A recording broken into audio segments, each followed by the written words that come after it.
Hey motorcycle people, Tony back at you again with another Avoid Highways road test. And today we are road testing the 16-tooth front sprocket installation that you may have watched me do in an earlier video.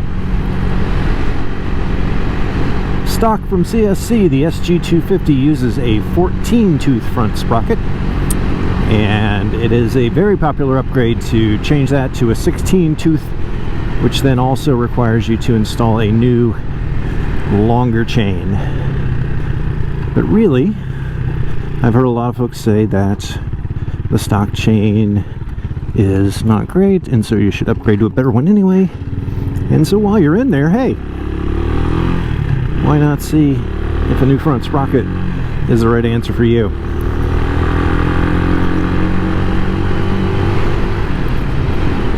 So the main selling point when people do the front sprocket upgrade is a higher top speed. And I'll be honest with you, it's not really what I'm after. I don't so much care about that.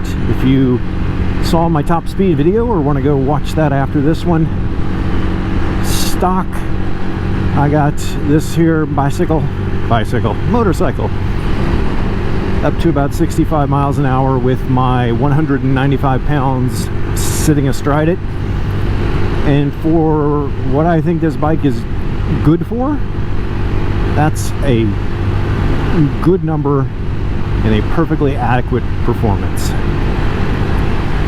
This isn't really a bike that's meant to be out on the highway for long stretches. I understand some people live in places where, you know, you might need to jump on the freeway for a few exits to get from A to B, and it'll do it. It'll do it. But it's not the most comfortable use for this bike. If you are somebody who lives in a more urban or suburban area like I do, and spend most of your time riding around those areas, that's where this bike shines. So the question is, does it shine more with the 16-tooth front sprocket? And I think overall my answer is yeah, it does. Is it a dramatic difference? Well, I think you'd have to have a pretty low threshold for drama to say that it's a dramatic difference. But what I have noticed rolling around my local roads is that it stretches the gears out a little bit.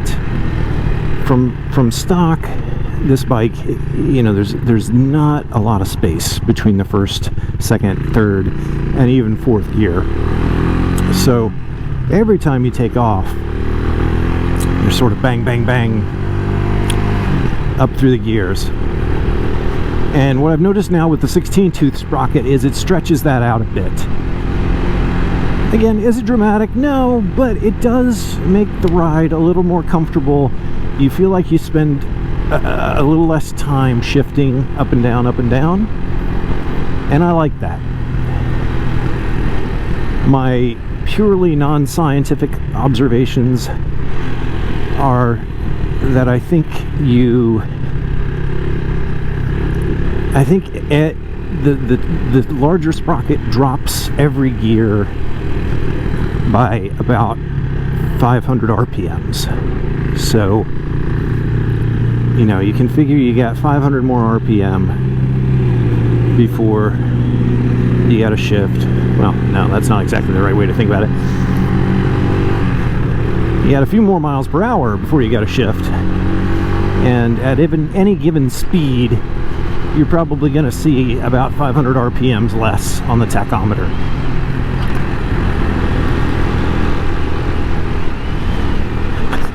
But I realize that even though I don't care about top speed, you might, and a lot of people do. So let's go find out what's what on the top speed front. I have my trusty GPS speedometer here. As we learned in an earlier video, the stock speedo exaggerates fairly significantly. So I want to try to get as accurate a read as I can for today. The other thing I should mention, and an astute viewer pointed this out, is I haven't done anything to the carburetor at the same time that I made the sprocket change. So perhaps the result that I get today could be improved upon with better carb jetting. But anyway, it's at the stock carb and the 16.2 sprocket. Let's open her up, wide open throttle, and see what we get. Alright, we're going up a slight uphill here, and I'm at 61.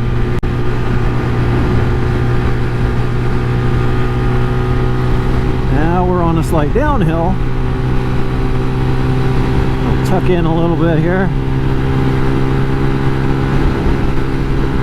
And I'm at 70. Briefly, there's 70 at about 8,000 RPM, 71. Again, rolling about 8,000 RPMs.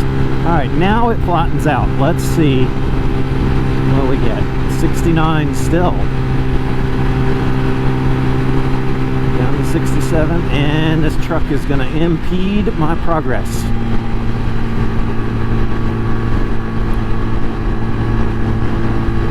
Let's see if I can move over a lane. Open her up again.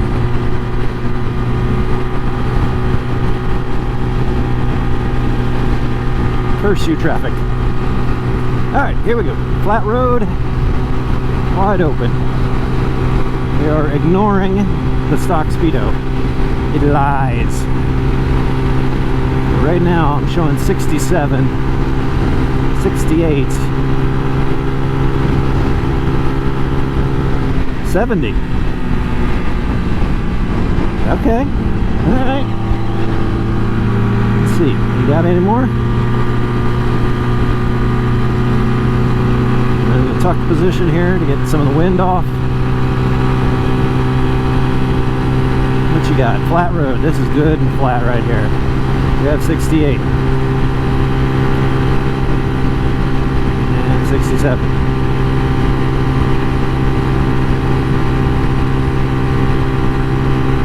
Holding at 68. Now sit. Oh, there's 70. There's 70.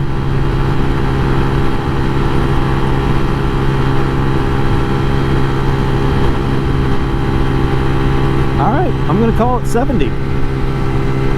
That's a little better than I thought. I ran this test earlier and only really got up to about 68 on the flat, so that's a good run right there.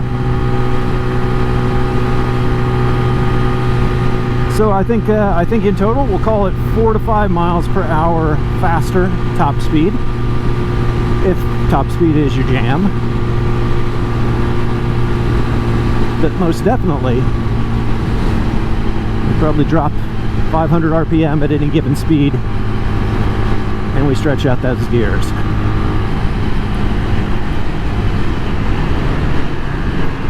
So for you, is that a worthwhile endeavor? Well, I think it is for me, because it does make the ride a little more relaxed in terms of shifting.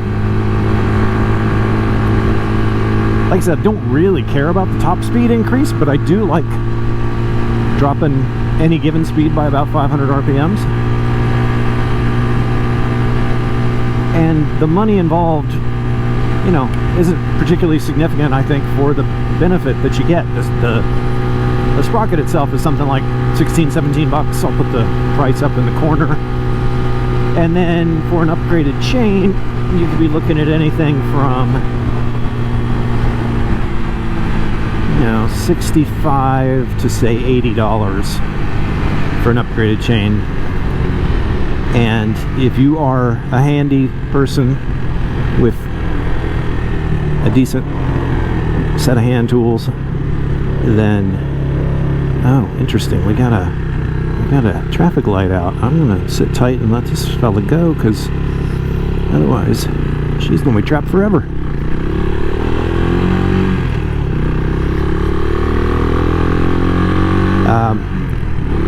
if you're reasonably handy with a decent set of tools, you can do this change in an hour and a half. You know, if you're more skilled than I am, you can probably do it in less. I was a little fumbly with getting the chain tensioned and getting the wheel realigned, but if I had to do it again, probably an hour and a half, and it's just not super difficult. If you aren't comfortable doing that, and as I said in my previous video, don't do any work to your bike that you're not comfortable doing, then an experienced technician, I mean, probably an hour's worth of work, not a big monetary investment there.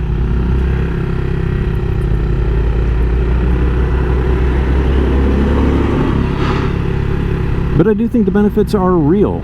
It's not just hype. This is really something beneficial.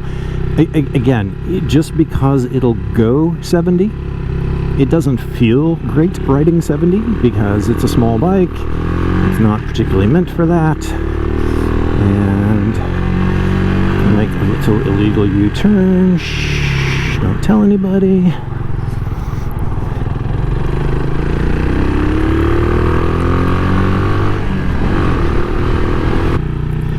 I should take a minute here just to note that when you change to a larger front sprocket, what you are gaining in top speed, you're also losing a bit in initial torque.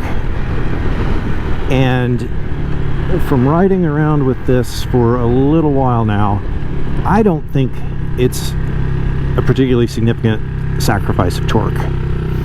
You know, was the bike slightly faster off the line when I had the 14-tooth sprocket? Probably. But it's marginal. Like, I'm still taking off plenty fast. Again, as I repeat in every single video, it's a 273-pound motorcycle. It doesn't take a lot to get it moving, even with a nearly 200-pound human on it. And so I don't think that the loss of torque, certainly not a reason by itself not to do the 16-tooth sprocket upgrade, and really not even something that I notice much at all. I get up to speed and I stay up with traffic just fine. So if that is a consideration for you, I wouldn't worry about it. You know, in absolute numbers, if you threw it on a dyno, could you tell a difference? Yeah, maybe. But, you know, my butt dyno doesn't really notice the difference. So I am not concerned that I've given up torque to get that top speed bump. And as I said, more important for me is the stretching out the gears and dropping the RPMs a bit. But I did want to mention it. It is a theoretical trade-off. And I think that's about all I've got to say about that. So thanks for taking the ride with me today for our road test of the 16-tooth sprocket on my 2024 SG250. If you enjoyed the video, I would be ever so grateful if you gave it a like. Leave me some comments. Tell me if you've had experience doing this upgrade, or if you think it'd be worthwhile for you. Leave me comments about other videos you'd like to see. I'm extremely curious. I've got ideas, but I'd love to hear what you'd like to see. And if you want to be the first to know when a new video drops, hit that subscribe button. We are slowly but surely building up a list of subscribers, and I love it. Thanks again for taking the ride today. Stay safe out there, and you know, if you can, avoid those highways.